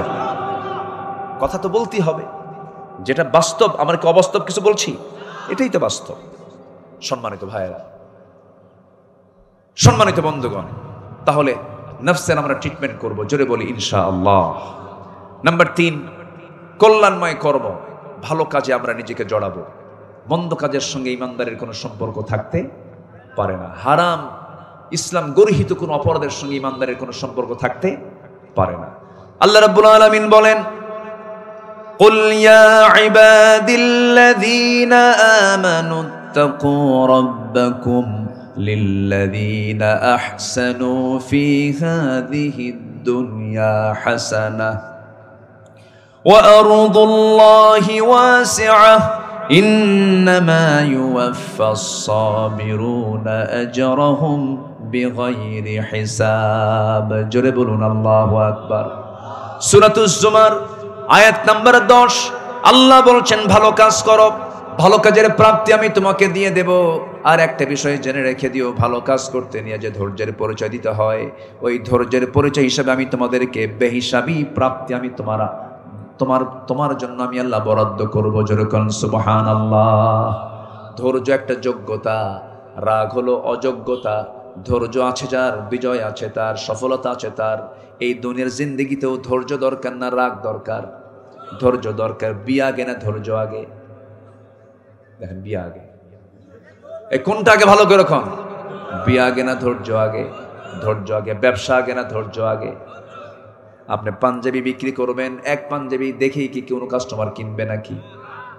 10-12টা আপনি খুলে খুলে দেখাবেন, আবার গায়ের সঙ্গে টাঙায় দেখাবেন। এই যে ডিসপ্লেটা দেখেন, এটা নেন, হলো না। আরেকটা দেখালেন, তা হলো না। 10-12টা পাঞ্জাবি দেখানোর পর একটা পাঞ্জাবি পছন্দ হতেও পারে, নাও পারে। যদি না নিয়ে যদি চলে যায়, আপনি কি রাগ করতে পারবেন নাকি? যদি মনে মনে একটু রাগও করেন, এতগুলো দেখালাম তাও কিনলো না, তাও চলে গেল, কিন্তু রাগ হলেও মুখে রাগের চিহ্ন দেখানো যাবে না। যখন সে চলে যাচ্ছে তখন আপনাকে হাসতেই হবে, ভাই চলে গেলাম। হ্যাঁ, কি কথা কি বুঝতেছেন আপনারা? ভিতরে কি হয়ে যাচ্ছে? রাগ। এতগুলো দেখালাম, তুই কিনলি না। কিন্তু আপনি হাসিটা যদি না দেন, কাস্টমার তো পাবেন না। কিন্তু তা না করে যদি 10টা দেখালাম পাঞ্জাবি, কিনবি না মানে বাইন্দে থবো, কিন্তু তোবে, ব্যবসা হবে? হবে। রাগ করবেন, হেরে যাবে। নতুন বিয়ে করেছেন, 6 মাস যায় নাই, প্রচুর রাগ আপনার ভিতরে। আমাকে এক মহিলা একদিন ফোন দিয়ে বলতেছে, হুজুর একটা প্রশ্ন করব। কি প্রশ্ন হুজুর বলেন? আমি বললাম, কি প্রশ্ন বলেন? হুজুর, আমার স্বামী সকালেও তালাক দেয়, বিকেলেও তালাক দেয়, আমি কি আসি না নাই? সকালেও তালাক দেয়, বিকেলেও তালাক দেয়। এরকম কিছু পুরুষ আছে না? এই বদমাইশ কিছু আছে না? এগুলো বলেন তো। মুখে তালাক শব্দ নিয়েই থাকে। বদমাইশ এগুলো। এই বদমাইশগুলো কি করা দরকার জানেন? পরে তো আফসোস করে, পরে আবার বলে হুজুর রাগের মাথায় দিছিলাম, ভুল হয়ে গেছে, বাচ্চা কাচ্চা আছে, সংসার আবার করতে চাই হুজুর, দেখেন তো একটা হালাল করে দেওয়ার ব্যবস্থা আছে নাকি, এরকম বলে। আবার এই সমস্ত তালাক শব্দ যারা মুখে অনবরত নিয়ে আসে, আল্লাহ পাক তালাকের সিস্টেম বলে দিয়েছেন। তালাক নামে একটা সূরা নাজিল করেছেন। 114 সূরার ভিতরে একটা সূরার নাম কি? সূরা তালাক। 3 তুহুরে তালাক দেওয়ার নিয়ম। সেখানে সে এক বৈঠকে 100 তালাক দিয়ে দেয়। এই জাতীয় ভুল যারা করে, এই জাতীয় দুষ্টামি যারা করে, উচিত হলো বাঁশ গাছের যে ডাল আছে ওটাকে এলাকায় কি বলে, এই কঞ্চিগুলো, যেটা পাকা বাঁশের কঞ্চি, যেগুলো 7-8টা এক জায়গায় করে দোস্ত সেই পিটার দরকার। আমার মায়েরা দারুণ খুশি, ভালো করে কোন স্বামী আমারটা মাঝে মাঝে ডিস্টার্ব করে, এগুলো করা যাবে না। এগুলো কথা কি বলার দরকার আছে ভাই? আসতে কোন দরকার আছে কিনা বলেন? অসংখ্য পরিবার আছে, অসংখ্য, বহু আগে তালাক হয়ে গেছে, তালাক হওয়ার পরেও স্ত্রী হিসাবে তাকে ব্যবহার করছে, কিন্তু স্ত্রী হিসাবে নয়, দিন রাত সে জেনার মতো গুনাহ করছে। আছে কিনা বলো? আচ্ছা, কেন? ধৈর্য না রাগ? বলেন, ধৈর্য না রাগ? এই জন্য প্রত্যেকটা জায়গায় আমরা ধৈর্যের পরিচয় দেব। জীবনের সকল জায়গায় আমরা ধৈর্যশীল হব। আল্লাহ পাক বলছেন আজরাহুম বিগাইরি হিসাব, আমি তাকে সীমাহীন পুরস্কার দিয়ে দেব। জোরে বলুন সুবহানাল্লাহ। আমার বন্ধুগণ, সমস্ত পয়গম্বররা যে বিজয়ী হয়েছেন, আল্লাহ পাক তাদের যে সফলতা দান করেছেন, মূল কারণ হলো ধৈর্যের পিরামিড ছিলেন প্রত্যেকটা পয়গম্বর, এত ধৈর্যশীল ছিলেন। তবে একজন নবীর নাম আমার এখন মনে আসলো হঠাৎ করে, যে নবীর নামটা আল্লাহ পাক নিজেও বারবার বলেছেন। আল্লাহ পাক তার কাছে ফেরেশতা সহজে পাঠাতেন না, কারণ ফেরেশতা মাঝে মাঝে থাপ্পড় খায় বিদায় হতো। আল্লাহু আকবার বলেন। আল্লাহ যার সঙ্গে ডাইরেক্ট কথা বলেছেন তার নাম কি বলেন? মুসা আলাইহিস সালাম। খুব প্রচন্ড রাগী লোক ছিলেন, প্রচন্ড মেজাজি ছিলেন। একজনকে একদিন শাসন করতে নিয়ে মারছেন থাপ্পড়, কিন্তু এমন শাসন করলেন, থাপ্পড় মারাও সারা, মরে যাওয়া সারা। যখন মরে গেছে আল্লাহ বললেন যে মুসা, তুমি এখন এই দেশ থেকে তোমাকে যেতে হবে। কেন? ফেরন তোমার বিরুদ্ধে হত্যার হুলিয়া জারি করেছে। কে? আল্লাহ। আমি তো ওরে মারছি হলো শাসন করার নিয়তে, ও যে মরে যাবে আমি তাকে জানি। মার্ডার কেসের আসামি আমি না, তুমি, আল্লাহ নিজে। শেষ পর্যন্ত উনি দেশে থাকতে পারলেন না, চলে গেলেন। প্রচন্ড রাগ ছিল, নবুয়ত তিনি পাননি তখন। দেখেন কি সুন্দর একটা হিকমত আল্লাহ পাক এখানে আমার আপনার জন্য রেখে দিয়েছেন, শিক্ষা রেখে দিয়েছেন। চলে গেলেন, যেদিকে চোখ যায় সেদিকে চলে গেলেন। তারপর প্রচন্ড তৃষ্ণা, একটা কূপের ধারে গিয়ে বসলেন। কূপের ধারে গিয়ে বসে কূপ থেকে পানি তুলে পানি পান করলেন। পানি পান করার সঙ্গে সঙ্গে হঠাৎ করে দেখতে পেলেন বালতি হাতে দুজন মহিলা কারা যেন আসতেছে। দেখা মাত্রই বললেন, বালতি নিয়ে তোমরা কি করবে? কূপ থেকে পানি নেব, নিয়ে যাও। সন্ধ্যার পরে মেয়েরা বাইরে থাকতে নেই, কেমনে নেব? ঢাকনায় টান দিতে 7 থেকে 8 জন পুরুষ মানুষ লাগে, আমরা পারবো না। তিনি বালতিটা নিজের হাতে নিয়ে নিলেন, অসহায় মনে করে সহযোগিতার হস্ত প্রসার করে তিনি করলেন কি, কূপের ধারে গেলেন, ঢাকনায় হাত দিলেন। যে ঢাকনা এত ভারী, 7 থেকে 8 জন পুরুষের প্রয়োজন। বাম হাতে ধরলেন, সিটকে পড়ে গেছে, অনেক দূরে গিয়ে পড়ে গেছে। 2 মহিলা থরথর করে কাঁপে, আর মনে মনে কয় এটা মানুষ না অন্য কিছু। আশ্চর্য হয়ে গেছে, এত শক্তিশালী একজন মানুষ। পানি ভর্তি করে দিয়ে বালতিটা হাতের মধ্যে দিয়ে বললেন, যাও, চলে যাও বাড়িতে সোজা। বাড়িতে চলে গেছে। বৃদ্ধ পিতা বাড়িতে ছিল। বৃদ্ধ পিতা বলছেন, মা, প্রত্যেকদিন সন্ধ্যা পার হয়ে যায়, অন্ধকার হয়ে যায়, আজকে তারা হুড়ো করে পানি আনলে কেমনে? আব্বা, শক্তিশালী এক যুবকের সন্ধান পেলাম, খুব শক্তি তার গায়ে, এত শক্তি, 7 থেকে 8 জন যে ঢাকনা টান দিতে লাগে সে একাই টান দিল, পানি তুলে আমাদেরকে সহযোগিতা করলো। বৃদ্ধ পিতা বলছে যে আমার সালাম জানাবে আমার বড় মেয়ে, আগামীকালকে তুমি তার কাছে যাবে, সালাম জানিয়ে বলবে সেজন্য আমার সঙ্গে দেখা করার জন্য আমার বাড়ি পর্যন্ত চলে আসে, আমি তাকে দাওয়াত দিলাম। ঠিক আছে। আব্বা পরের দিন চলে গেছে, গিয়ে বলছে, এই যুবক, আব্বা সালাম জানিয়েছেন, আবু না শাইখুন কবির, আব্বা বুড়া মানুষ, চোখে দেখেন কম, নড়াচড়া করতে পারেন না, আপনি কি যাবেন আমার আব্বার সঙ্গে দেখা করতে? আল্লাহর পয়গম্বর মুসা মনে মনে ভাবতেছেন, এই এলাকায় কেউ আমার পরিচিত না, একটু পরিচিত হলে পরে ভালো হয়, চেনা জানা হলে পরে ভালো হয়, যাই। কিন্তু যাব কেমনে? আমি তো বাড়ি চিনি না, মহিলা বলছেন আপনার চেনার দরকার নেই, আমি শুধু সামনে সামনে চলবো, আপনি আমাকে ফলো করে আমার পিছে পিছে আসবেন। আল্লাহর পয়গম্বর মুসার মেজাজটা গরম হয়ে গেছে, প্রচন্ড রাগী মানুষ ছিলেন। খেপে গিয়ে বলছেন, মহিলা শোনো, তুমি মহিলা মানুষ সামনে সামনে চলবে, আমি পুরুষ মানুষ পিছে পিছে চলবো, তাও পরপুরুষ। এমন চরিত্র আমি রাখি না, এমন চোখ আমি রাখি না যে চোখের সামনে একজন নারী সামনে সামনে চলবে, আমি পিছে পিছে আসবো। না না, আমি সামনে চলবো, তুমি পিছে পিছে আসবে, যেন আমার চোখের মতো গুনাহ যেন না হয়, চোখের জেনা যেন না হয়, আমি সামনে সামনে চলবো। আমার বন্ধুগণ, এই 16 বছর এই দেশের গোটা জাতি ছিল পুরুষের পিছে না নারীর পিছে? এই পৃথিবীতে একজন নবীর নাম বলেন তো মহিলা আছে? আছে আছে আছে। এই পৃথিবী কোনো মসজিদের ইমাম বলেন তো একজন মহিলার নাম বলেন তো, আছে নাকি? মসজিদের ইমাম কোনো মহিলা নাই, কোনো পয়গম্বর মহিলা নাই।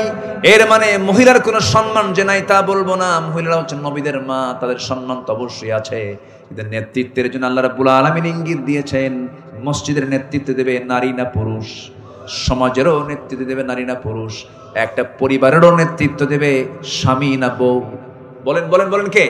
মা না বাবা? বলেন কে কে কে নেতৃত্ব দেবে? ইসলাম এটাই বলে দিয়েছে। আল্লাহর পয়গম্বর মুসা বলছেন, সামনে সামনে আমি চলবো, তুই পিছে পিছে আসবি। এবার মহিলা মনে মনে চিন্তা করে, গতকালকে দেখলাম শক্তিশালী যুবক একাই টান দিল, ঢাকনা পড়ে গেল, আজকে দেখি চরিত্র ভালো, চেয়ে থাকে না, নারী জাতিকে সম্মান করেছিল, খুব ভালো মানুষ, মনে মনে একটু পছন্দ হয়ে গেছে। চলে গেছেন বাড়িতে। বাড়ি পর্যন্ত যাওয়ার সঙ্গে সঙ্গে বৃদ্ধ লোকটাকে দেখে আল্লাহর পয়গম্বর মুসা আলাইহিস সালাম তখন নবী হন নাই, বৃদ্ধ লোকটাকে দেখে সালাম দিলেন। সালাম সম্পন্ন হওয়ার সঙ্গে সঙ্গে সালাম বিনিময় হয়ে গেল, আলিঙ্গন হয়ে গেল, মুআনাকা হয়ে গেল। সঙ্গে সঙ্গে বৃদ্ধ লোকটার মুখ থেকে বের হচ্ছে, হে যুবক, তোমার নাম তো মুসা। উনি আতঙ্কিত হয়ে গেলেন, আহারে এত দূর আসলাম, এত দূর সফর করে আসলাম, আমাকে যেন কেউ না চেনে, কিন্তু এই বুড়া লোকটা তো আমাকে চেনেই গেল। এবার মুসা আলাইহিস সালাম মনে মনে যখন ভয় করছিলেন, বৃদ্ধ লোকটা বলছে, হে মুসা, তুমি কি চিন্তা করো? কোনো চিন্তা নাই, আমি তোমার নামও জানি, কামও জানি। কি কাম জানেন? একজন মানুষকে থাপ্পড় মারছো, মরে গেছে, এরপরে তুমি ভয় এখানে চলে আসছো। আল্লাহর পয়গম্বর সময় বলছেন, হে যুবক মুসা, তুমি তো যৌবন পদার্পণ করছো, যৌবনটা ক্রস করছো। আমার দুটা মেয়েকে আমি তোমার সঙ্গে বিয়ে দিতে চাই, যে কোনো একটা মেয়েকে তুমি বিয়ে করবে নাকি বলো, আমি তোমাকে প্রস্তাব দিলাম। সঙ্গে সঙ্গে মুসা আলাইহিস সালামের আনন্দ দেখে কে তিনি জবাব দিচ্ছেন, যখন তখন। কি বলতেছেন? যখন তখন। এই কথা শোনা মাত্রই আল্লাহর পয়গম্বর সময় বলছেন, শোনো, আমি তোমাকে এই মুহূর্তে বিয়ে দিতে পারবো না, কারণ সমস্যা আছে। কি? তোমার রেকর্ড হলো থাপ্পড় মারলি মানুষ মরে। এখন মেয়ে বিয়ে দিয়ে বিপদ হয়ে যাবে, এখন বিয়ে দেবো না। বিয়ে দেব, তবে একটা কাজ তোমাকে করতে হবে। কি কাজ? আমার বাড়ির যে ছাগলগুলো আছে, এই ছাগলগুলো তোমাকে 8 বছর পালতে হবে। 8 বছর পাললে পরে অনার্স কোর্স, আর 10 বছর পাললে পরে মাস্টার্স কোর্স হয়ে যাবে। তুমি কি পালবে নাকি? হ্যাঁ পালবো। এই পৃথিবীতে যত প্রাণী আছে এর মধ্যে সবচেয়ে শান্ত ভদ্র প্রাণীর নাম হলো ছাগল। দেখেন একজন কয় সুবহানাল্লাহ, ঘুম থেকে উঠে গেছে সুবহানাল্লাহ। আসেন দোয়া করে দিই নাকি? আলোচনা চালাবো? চালাবো রে ভাই, জোরে বলি ইনশাআল্লাহ। আলহামদুলিল্লাহ।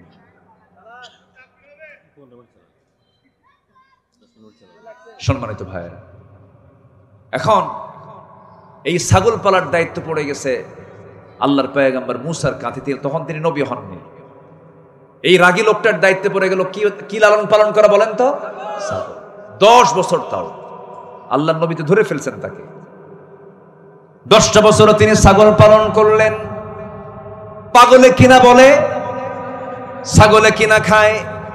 ছাগল যদি একবার ব্রেক মারে, ব্রেক মারা হলো সামনের দুটো পা যদি একবার মাটিতে গেড়ে দেয়, দড়ি ছেড়ে আপনি চলে যাবেন, কিন্তু ছাগল বলবে যাবো না। যাবো? এই হলো প্রাণী ছাগল। এই ছাগলকে 10 বছর পালতে দিলেন আল্লাহর পয়গম্বর মুসাকে। সর্বশেষ দিন ছাগলগুলো নিয়ে বাড়িতে ফিরতেছিলেন। বাড়িতে ফিরতে নিয়ে হঠাৎ করে একটা ছাগলের পাল থেকে একাকি একদিকে দৌড় মেরেছে। সেই ছিন্ন হয়ে যাওয়া, বিচ্ছিন্ন হয়ে যাওয়া ছাগলটার পিছনে আল্লাহর নবীও দৌড়াচ্ছেন। দৌড়ানো যত বেশি হয় বরং মানুষের রাগটা কমে না, বাড়ে। ছাগল ধরা দেয় না, মুসাও ছাড়েন না। দৌড়াতে দৌড়াতে গিয়ে এক পর্যায়ে গিয়ে আর ছাগল পারলো না। এদিকে ঘাম ঝরতেছে, মুসা আলাইহিস সালাম গিয়ে চট করে ধরে ফেলেছেন ছাগলটাকে, প্রচন্ড রাগ হয়ে গেছে, অনেকক্ষণ দৌড়াইছেন, দুই পা শক্ত করে ধরে শূন্যে চড়িয়েছেন, কি মারবেন, আছার মেরে মেরে ফেলবেন, কিন্তু লক্ষ্য করে দেখেন ছাগলটার চোখে মুখে চূড়ান্ত ভয়ের ছাপ, থরথর করে কাঁপতেছে, লোমকূপ দিয়ে ঘামগুলো টপ টপ করে পড়তেছে। ভাবলেন তুই তো ছাগল, তোর মায়েরা লাভ কি, তোর মায়েরা তো লাভ নাই।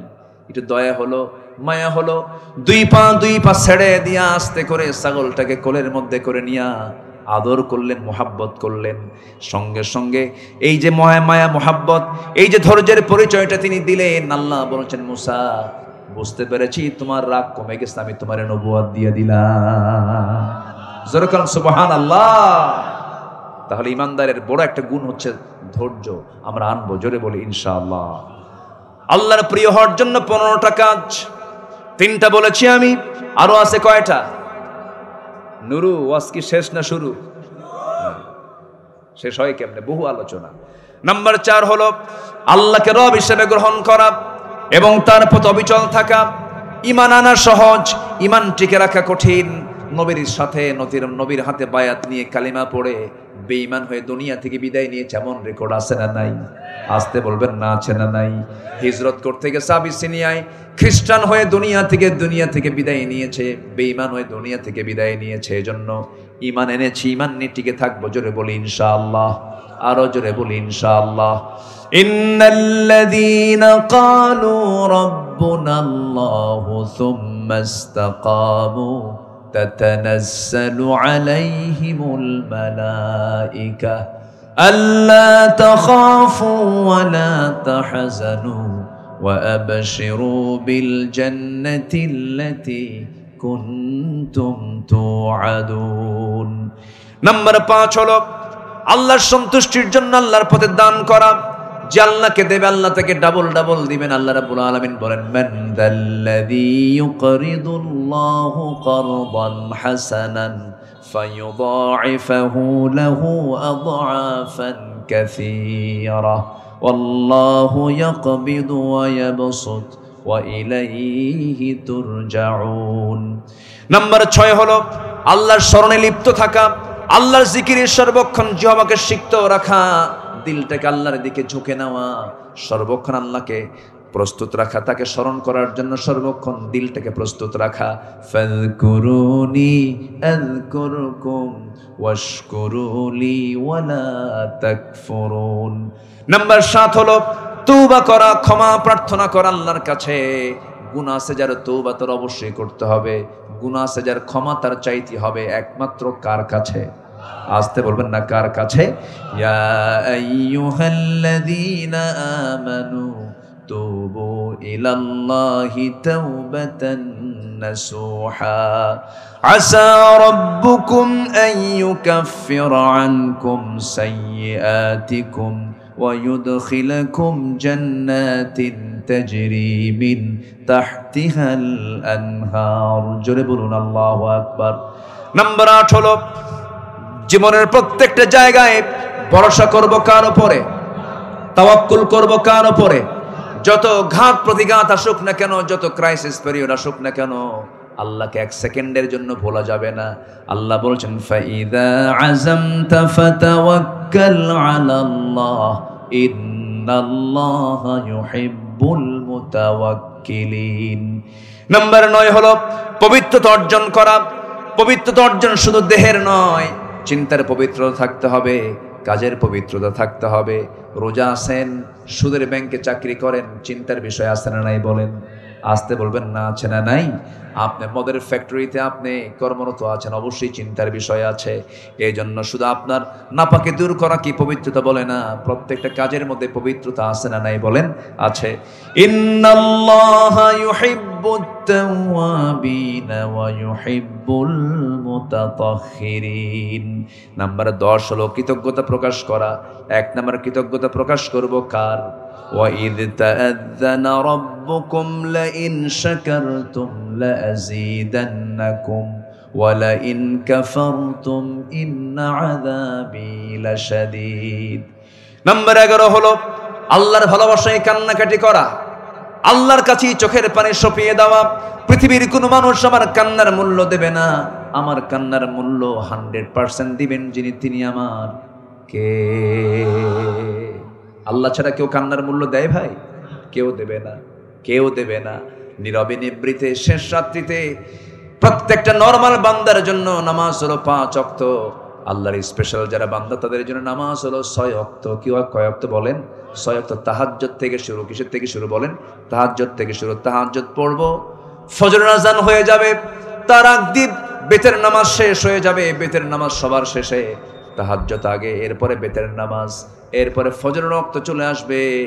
ওযু বানায় নামাজের দিকে চলে যাব। তবে হ্যাঁ, শয়তান ওই তাহাজ্জুদের সময় বান্দার কাছে আসে, এসে 3টা গিট মারে। কয়টা গিট মারে বলেন? 3টা গিট মারে। 1 নাম্বার গিট, 2 নাম্বার গিট, 3 নাম্বার গিট মারে। শয়তান করে কি? এই 3টা গিট মেরে চলে যায়।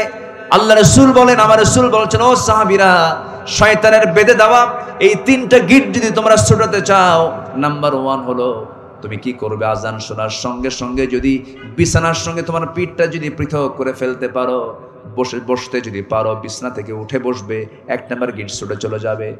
2 নাম্বার গিট ছুটবে তুমি ওযু যখন বানাবে, 2 নাম্বার গিটটা ছুটে চলে যাবে। নাম্বার 3 গিটটা ছুটার জন্য যখন তুমি ওযু বানায়, যখন মসজিদের দিকে রওনা দেবে, নামাজ আদায় করে নামাজ শুরু করে দেবে, সঙ্গে সঙ্গে শয়তানের 3 নাম্বার গিটটাও ছুটে যায়। 24 ঘন্টা শয়তান তোমার ধারে পাশে আসার সাহস পায় না। কয়টা গিট মারে শয়তান বলেন? এই 3টা গিট কি সবাই ছুটাতে চান? সবাইকে ছুটাতে চান? কয়টা কাজ করে বলেন? কয়টা কাজ করে?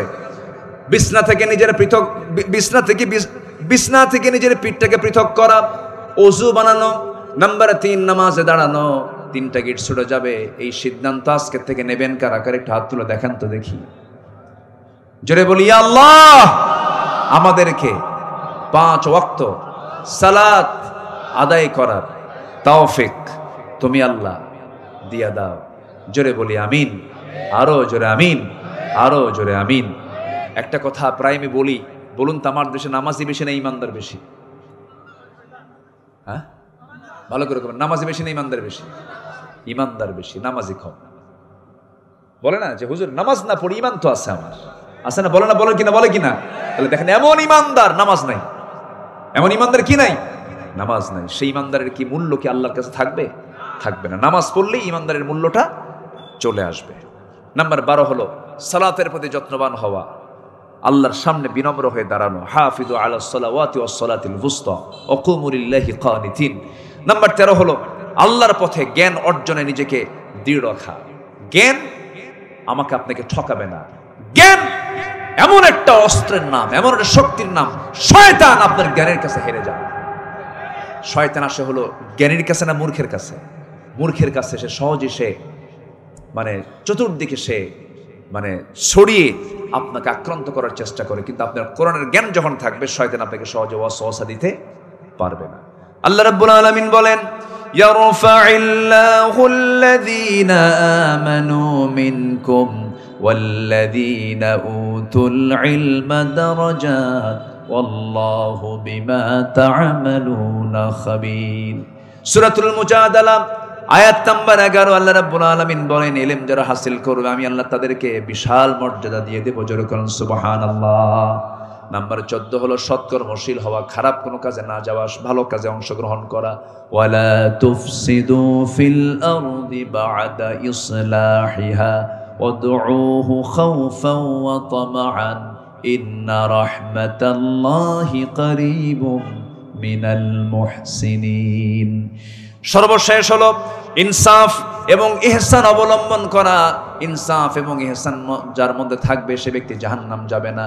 একটা আয়াত সবচেয়ে ব্যাপক অর্থ বহন করে, একটা আয়াত কোরআনে কারীমের, সেই আয়াতটা সবাই আমরা কম বেশি মুখস্থ আছে আমাদের। সূরাতুন নাহল আয়াত নাম্বার 90।